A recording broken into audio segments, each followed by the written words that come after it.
जो 2 बच्चों से अधिक बच्चों होने पर चुनाव ना लड़ने की बाध्यता थी वो हटा ली गई है अपनी सरकार द्वारा। उस पर सवाल कांग्रेस के लोग खड़ा कर रहे हैं कि मोहन भागवत जी या जितने भी साधु संत हैं, आरएसएस के निर्देश पे तमाम चीजें हो रही है, क्योंकि उन्होंने कहा है कि हिंदुओं की आबादी घट रही है, आबादी बढ़ना चाहिए। बागेश्वर धाम के संत धीरेन्द्र शास्त्री जी बोलते 4 या उससे अधिक संतानें होना चाहिए। तो जो मौजूदा सरकार है बीजेपी की राजस्थान में, वो उसी निर्देश पर काम कर रही है, इसलिए ये कानून में संशोधन किया गया। देखिए, पहले तो मैं विपक्ष के लोगों को ये निवेदन करना चाहूंगा कि भाजपा को और संघ को साथ में जो बोलते हैं ना, वो पहले आप संघ में जावें, संघ में जाकर संघ का गणवेश धारण करें और संघ की परंपराओं को समझने का, सीखने का प्रयास करें। स्वयं सेवक संघ ऐसा मुक्त संगठन है जो देश हित में और सर्व समाज के हित में काम करता है। देश ही नहीं अपितु दुनिया के विभिन्न स्थानों पर संघ के कार्यकर्ता काम करते हैं। आपको आश्चर्य होगा, संघ में कोई हिंदू समाज ही नहीं है, संघ में मुस्लिम समाज के लोग भी पदाधिकारी और काम कर रहे हैं। क्यों? स्वयं सेवक संघ जो है वो ऐसा मुक्त संगठन है जो देश हित और मानव हित के लिए काम करता है। तो इसलिए ये आईएसआई और ये जो जिस प्रकार के जो लोगों की आप तरफदारी करते हो ना, तो कम से कम आप इतनी बुद्धि रखो कि स्वयं सेवक संघ जो है वो समर्पित कार्यकर्ता है, जो सामने नहीं आता लेकिन अंदर में वो निरंतर मां भारती की सेवा और मानव जाति की सेवा के लिए काम करता है। दुनिया में कहीं भी दुर्घटना घटती है, संघ का पदाधिकारी वहां मौजूद होता है मौके पर सेवा के लिए, फौजी के साथ खड़ा होता है वो देश और दुनिया में। एक तो ये। दूसरी बात, जो परिस्थितियां कह रहे संख्या की, एक बात बताओ, चीन के अंदर इतनी जनसंख्या बढ़ रही है, क्या कहां तकलीफ आ रही है?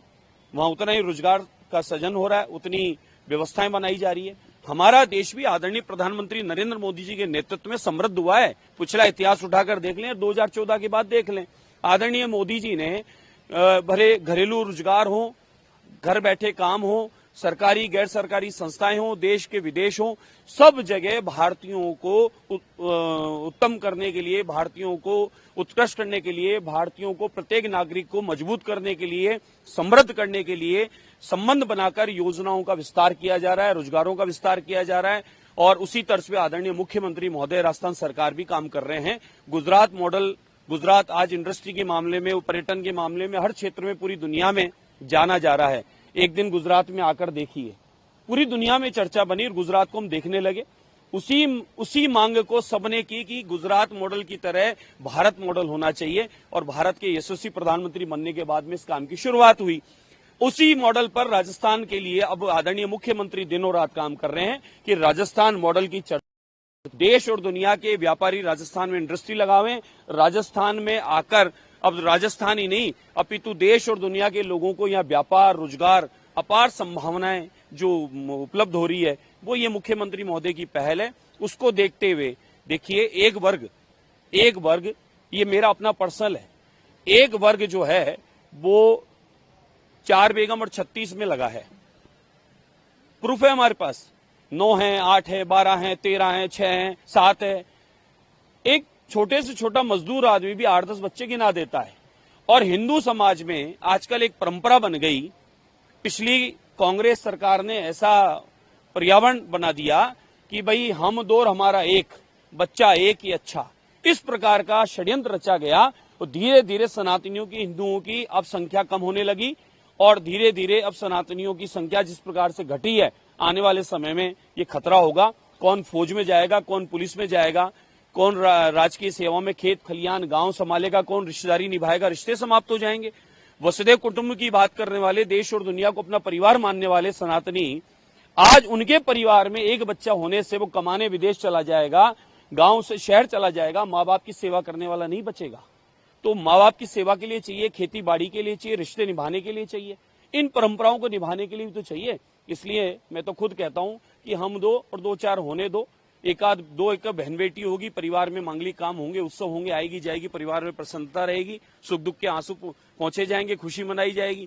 2 बेटे होंगे तो कोई फौज में, कोई पुलिस में, कोई गांव में, कोई ढाणी में, कोई खेती में, सब जगह। तो इस प्रकार के अगर सरकार ने फैसला लिया है 3 बच्चों का, तो मैं उसका समर्थन करता हूं, धन्यवाद करता हूं। और सबको अधिकार है इस लोकतंत्र में अपनी भूमिका निभाने का। तो उसको भूमिका निभाने के लिए सबको दिया जाता है अधिकार। तो वो मुख्यमंत्री महोदय ने सोचा है कि कहीं गांव ढानी में बैठा आदमी अपने क्षेत्र की सेवा करना चाहता है तो उसमें कोई उसकी बाध्यता किसी प्रकार की न रहे, वो उसकी सेवा का मन है तो वो आगे बढ़कर करे, उसके लिए फैसला लिया गया है। मैं धन्यवाद देना चाहूंगा। और विपक्ष और कांग्रेस तो सिर्फ तुष्टीकरण की राजनीति करती है, एक वर्ग के बारे में सोचती है। सिर्फ उनका दिमाग एक ही काम करता है कि ज्यादा से ज्यादा मदरसों की मांग करता है या फिर 4 बेगम 36 बच्चे वालों को समर्थन करता है। इससे ज्यादा कांग्रेस का भेजा चलता ही नहीं है। लेकिन आदरणीय मोदी जी और राजस्थान सरकार बिना किसी तुष्टीकरण के, बिना भेदभाव के राम का भी विकास है, रामदास का है, तो ये मानो कहीं ना कहीं सलीम का भी है और कहीं सलमा का भी है और कहीं सीता का भी है। यानी हिंदू हो कि मुस्लिम हो, सबका विकास, सबका विश्वास जीतकर करने का भाव राजस्थान सरकार और केंद्र सरकार रखती है, जिसको हम सब मिलकर कर रहे हैं। महाराज जी, एक बात और है, क्योंकि कल जो अमीन काजी है, उन्होंने 2 दिन से लगातार एक बात मीडिया में उठा रहे हैं कि आप आचार्य लगाते हैं, जबकि आचार्य की डिग्री होती है संस्कृत विश्वविद्यालय देते बिल्कुल हैं, है, बिल्कुल। आपने जो वो आपके नॉमिनेशन है उसमें जो भरा वो साक्षर भरा है, तो वो जो सवाल उठा रहे कितना वाजिब मानते हैं, कितना क्या जवाब? बिल्कुल है, ऐसा है। मैं रामानुज संप्रदाय की पीठ हाथोस धाम से रिश्ता है मेरा। 500 वर्ष पुराना स्थान है, आमेर रियासत कालीन है, आमेर के राजाओं के द्वारा स्थापित है और पूर्व आचार्य वहां जो विराजमान थे, उस आचार्य पीठ का मैं पुजारी हूं, सेवक हूं, सेवादार हूं। हमारे रामानुज संप्रदाय में परंपरा है, जो सेवादार होता है उसको स्वामी कहते हैं, जो पूजा सेवा में होता है उसको स्वामी कहते हैं, कहीं पर महंत कहते हैं, कहीं पर दास कहते हैं। हमारे यहाँ पर संप्रदाय में परंपरा है स्वामी। तो मेरा नाम है स्वामी बालमुकुंदाचार्य।